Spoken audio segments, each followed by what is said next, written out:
Halo, hari ini kita akan membahas tanda aksidental atau accidentals dalam bahasa Inggris. Untuk itu saya sudah menyiapkan tuts piano di sini. Oke, tanda accidentals itu yang banyak dikenal. Yang pertama adalah tanda crash. Ini ya, crash. Dalam bahasa Inggris disebut sharp.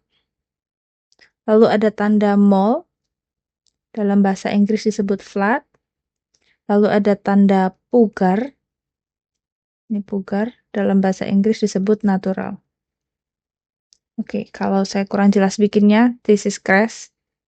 Ini pugar, ya. Nah, crash ini artinya naik setengah nada. Kalau flat itu turun setengah nada, setengah nada. Lalu kalau pugar, dia mengembalikan ke nada semula. Mengembalikan ke nada semula. Oke, contohnya, saya punya kunci G di sini, ya. Ada nada G. Kalau kita tekan di piano, dia tempatnya di sini ya. Nada G. Lalu saya kasih crash. Sehingga dia berubah dari G menjadi G crash. Nah, di piano dia akan berubah ke sini. Begitu juga misalkan saya punya di sini ada nada B. B, kalau di piano dia tempatnya di sini. Lalu saya kasih dia mol, jadi bemol atau B flat atau bass, maka di piano dia akan turun setengah ke nada ini. Jadi dari sini turun ke bawah. Yang G-nya dari sini naik ke atas.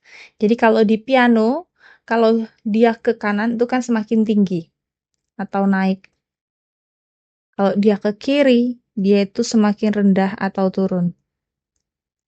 Maka kalau crash, sebuah nada apapun yang dikenai crash, dia akan bergerak ke kanan.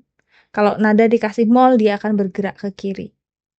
Contohnya, saya punya nada ini, ya, ini nada E. Kalau saya kasih mol, dia akan turun ke kiri menjadi nada ini.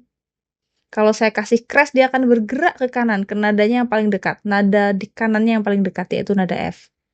Maka, di sini, kalau E saya kasih mol, dia jadi E mol.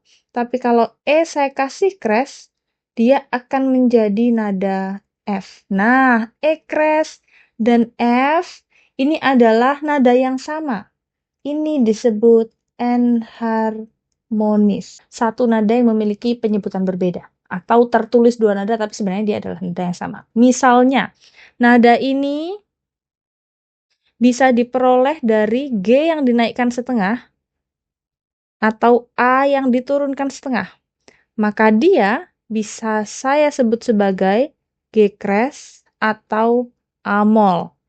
Itu sama, itu enharmonis. Nah, bicara tentang enharmonis artinya ada beberapa atau banyak sekali nada yang bisa kita sebutkan dengan istilah lainnya. Misalnya, di sini ada B,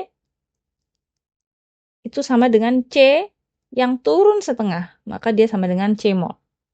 Lalu di sini ada S ya, itu E yang turun setengah, dia sama dengan D crash, D yang dinaikkan setengah. Dan semua nada-nada ini punya enharmonisnya.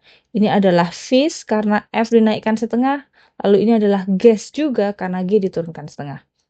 Nah, apa yang membedakan fis dan ges? Kapan kita memakai dis, kapan kita memakai S? Saksikan di video berikutnya tentang tangga nada.